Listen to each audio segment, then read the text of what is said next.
Okay, നമുക്കിപ്പോൾ ഒരു game കളിക്കാം. ഈ ഗെയിമിന് പേര് ഹൈഡ് ആൻഡ് സീക്ക്. അതായത് ഈ വീട്ടിലിപ്പോൾ ഒരു 9 റൂമുണ്ട്. ഈ 9 റൂമിൽ ആയാലും ഒരു റൂമിൽ നിങ്ങൾ പോയി ഒളിച്ചോ. ഇപ്പോൾ ഒരു സൈക്കോ കില്ലർ വന്നിട്ട് ഈ റൂമിലുള്ള ആൾക്കാരെയൊക്കെ കൊല്ലും. നിങ്ങൾ രക്ഷപ്പെടുമോ ഇല്ലെന്ന് നോക്കാം. ഞാനിത് ചൂസ് ചെയ്യാൻ പോകുന്നത് എനിക്ക് സേഫ് ആണെന്ന് തോന്നുന്ന 6ാം നമ്പർ റൂമാണ്. നിങ്ങളൊരു റൂം സെലക്ട് ചെയ്ത് ഡബിൾ ടാപ്പ് ചെയ്ത് ലൈക്ക് ചെയ്ത് വെച്ചോ. ഓക്കെ, സ്റ്റാർട്ട് ചെയ്യാൻ പോകുന്നത് സൈക്കോ കില്ലർ വരാൻ പോകുന്നത്. സ്റ്റാർട്ട്. ഇത് ജോക്കറാണോ? മറ്റൊരുത്തനല്ലേ വില്ലൻ ഹോളിവുഡ്. ഫസ്റ്റ് 7ാം നമ്പർ പോയി. 7ാം നമ്പർ ആണെങ്കിൽ നിങ്ങൾ ചൂസ് ചെയ്ത് തീർന്ന്.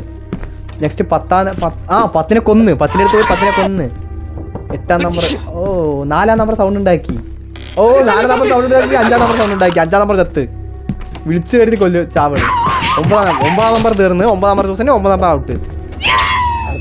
3ാം നമ്പർ തീർന്ന്. അതാ 4ാം നമ്പർ കല്ലൂട്ട് അടിച്ച് 1ാം നമ്പറിനെ തോൽപ്പിച്ചു. ഔട്ടാക്കി. 1ാം നമ്പർ തെത്ത്. അയ്യോ പാവം. അതാ 6ാം നമ്പർ സൗണ്ട് ഉണ്ടാക്കി. 4 ചൂസ് ചെയ്തത്. പാവികളെ. 4ാം നമ്പർ. ഇത് ഇങ്ങോട്ടേക്ക് വന്ന് ചത്ത്. 2ാം നമ്പർ 8ാം നമ്പർ ജയിച്ചു. നിങ്ങൾ 8ാം ചൂസ് ചെയ്യാൻ നിങ്ങൾ ജയിച്ചു. നിങ്ങൾ എത്ര നമ്പർ ചൂസ് ചെയ്തെന്നുള്ളത് കമന്റ് ബോക്സിൽ പറ.